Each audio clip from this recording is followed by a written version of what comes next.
శాసనసభ వ్యవహారాల మంత్రి గారు ముఖ్యమంత్రి గారి తరఫున వారు కొత్త మున్సిపాలిటీలను ఏర్పాటు చేస్తూ కొన్ని మున్సిపాలిటీల్లో గ్రామ పంచాయతీలను చేర్చుతూ ముఖ్యంగా సంగారెడ్డి జిల్లాలో నిర్ణయాన్ని గతంలో ఇచ్చినటువంటి ఆర్డినెన్స్ ను ఈ సభ ఆమోదానికి తీసుకురావడం జరిగింది.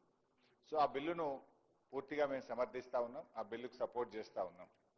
అయితే నేను మంత్రి గారిని అడగాల్సింది, ఎందుకంటే ముఖ్యమంత్రి గారి దగ్గరనే ఈ శాఖ ఉంది. 22 నెలలైంది ఈ ప్రభుత్వం వచ్చి. పరిస్థితి ఏంటంటే ఎన్ని మున్సిపాలిటీలు ఏర్పాటు చేశామన్నది ముఖ్యం కాదు, మున్సిపాలిటీలను ఎంత మేరకు అభివృద్ధి చేశాము, అసలు మున్సిపాలిటీలకు ఏమైనా నిధులు ఇస్తున్నారా లేదా. ఈ రోజు మున్సిపాలిటీల పరిస్థితి ఇక్కడ అందరూ ఆల్మోస్ట్ చాలా మంది ఎమ్మెల్యేలు మున్సిపాలిటీలు ఉన్నటువంటి వాళ్ళే ఉన్నారు.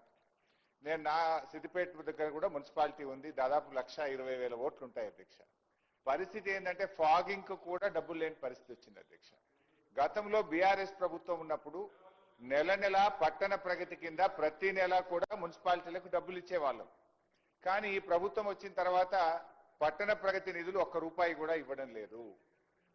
ఎన్నికలు జరగలేదని అటు ఫైనాన్స్ కమిషన్ డబ్బులు రావడం లేదు.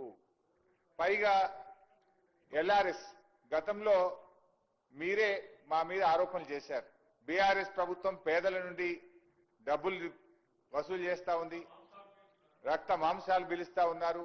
కాంగ్రెస్ వస్తే ఉచితంగా ఎల్ఆర్ఎస్ చేస్తాం, ఫ్రీగా చేస్తాం. ఆ రోజేమో నో ఎల్ఆర్ఎస్ నో బీఆర్ఎస్ అన్నారు.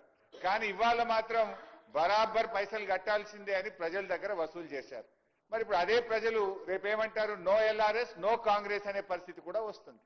అయితే ఇక్కడ పాయింట్ ఏంటంటే నేను ఎల్ఆర్ఎస్ గురించి ఎందుకు తెచ్చానంటే, ఆ రోజు మా ప్రభుత్వం ఉన్నప్పుడే ఎల్ఆర్ఎస్ జీవో తెచ్చాం.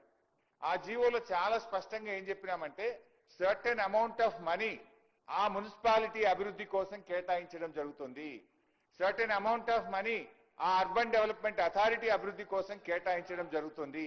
మరి ఎల్ఆర్ఎస్ మీద వచ్చిన డబ్బులు ఎన్ని, దాన్ని ఎప్పట్లోగా మున్సిపాలిటీలకు అందిస్తారు, ఆయా పట్టణ అభివృద్ధి సంస్థలకు అందిస్తారో దయచేసి మంత్రి గారు చెప్పాలని నేను కోరుతా ఉన్నా. వచ్చిన డబ్బు ఎంత, వాటిని మున్సిపాలిటీలకు పట్టణ అభివృద్ధి సంస్థలకు ఎప్పట్లోకి ఇస్తారు. ఎందుకంటే ఒకవైపు మీరు పట్టణ ప్రగతి బంద్ చేసిండ్రు, ఫైనాన్స్ కమిషన్ కేంద్ర ప్రభుత్వం బంద్ చేసింది, రాష్ట్ర ప్రభుత్వం నుంచి నయా పైసా మున్సిపాలిటీలకు ఇవ్వడం లేదు. ₹1 లేకుండా మున్సిపాలిటీలు ఎలా కొనసాగాలి. కనీసం ప్రజలు కట్టిన డబ్బు, మా పట్టణం అభివృద్ధి చెందుతుందని ప్రజలు కట్టిన డబ్బు ఆయా మున్సిపాలిటీలకు చట్టంలోనే ఉంది, ఆనాడిచ్చిన జీవోలోనే ఉంది, దాన్ని ఎప్పట్లోగా చెల్లిస్తారో స్పష్టంగా ఈ సభకు చెప్పాలని నేను శ్రీధర్ బాబు గారిని కోరుతున్నాను. మీకు కూడా మంత్రి మున్సిపాలిటీ ఉంది, మీకు కూడా డబ్బులు వస్తాయి, అసలు ఇస్తారా ఇవ్వరా? ఇప్పుడు స్టాంప్స్ అండ్ రిజిస్ట్రేషన్ ద్వారా ఆ మున్సిపాలిటీలో ఎన్ని రిజిస్ట్రేషన్లు అయినా దాంట్లో కొంత పర్సెంటేజ్ ఆ పట్టణాభివృద్ధి సంస్థకి ఇవ్వాలి, అది బంద్ చేసిండ్రు. స్టాంప్స్ అండ్ రిజిస్ట్రేషన్ డబ్బు ఇయ్యరు, ఎల్ఆర్ఎస్ ఇయ్యరు, తర్వాత పట్టణ ప్రగతి ఇవ్వరు. ఏం మరి మున్సిపాలిటీలు ఎట్లా నడవాలి అధ్యక్ష? మేము ఇన్ని మున్సిపాలిటీలు ఏర్పాటు చేసినాము, కొత్త మున్సిపాలిటీలు పెట్టినామని చెప్పడం కాదు కదా, ఆ మున్సిపాలిటీల పరిస్థితి ఏంది? ఇవాళ మున్సిపాలిటీల్లో మున్సిపల్ కమిషనర్లు చాలా చోట్ల లేరు, శానిటరీ ఇన్స్పెక్టర్లు లేరు, అదేవిధంగా మున్సిపాలిటీల్లో ఇంజనీర్లు లేరు, అంతా అయోమయం. మీకు స్టాఫ్ లేదు, ప్లానింగ్ లేదు, ఏర్పాటు చేసుకుంటూ పోతా ఉన్నారు. కొత్త మున్సిపాలిటీలు ఎన్ని ఏర్పాటు చేస్తుందో దానికి అనుగుణంగా ఇంజనీర్లను, శానిటరీ ఇన్స్పెక్టర్లను, కమిషనర్లను, సిబ్బంది నియామక ప్రక్రియ కూడా చేపట్టండి, పోస్టులు కూడా శాంక్షన్ చేయండి. ఇవాళ నా దగ్గర 3 శానిటరీ ఇన్స్పెక్టర్లు ఉండాలి నా టౌన్ లో, ఒక్క సింగిల్ శానిటరీ ఇన్స్పెక్టర్ లేడు, 3కు 3 ఖాళీ. అంటే మీరు ఈ రకంగా ఉంటే ఎట్లా? మీరు ఇంకా కొత్త మున్సిపాలిటీలు ఏర్పాటు చేస్తున్నారు, మరి దానికి అనుగుణంగా ఉద్యోగ నియామకాలు జరుగుతున్నాయా, పోస్టులు శాంక్షన్ చేస్తున్నారా?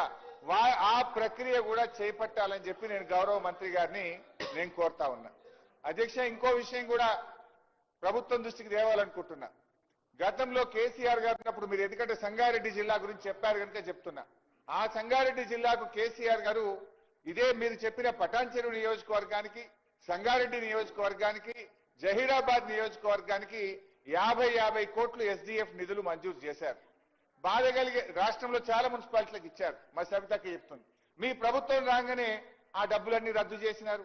ఆ రద్దు కూడా ఎట్లుందంటే పక్కనే మా దామోదరన్ ఉంటాడు, దానికి కూడా అందోల్ మున్సిపాలిటీకి కేసీఆర్ గారు ఎస్డిఎఫ్ ఇచ్చారు.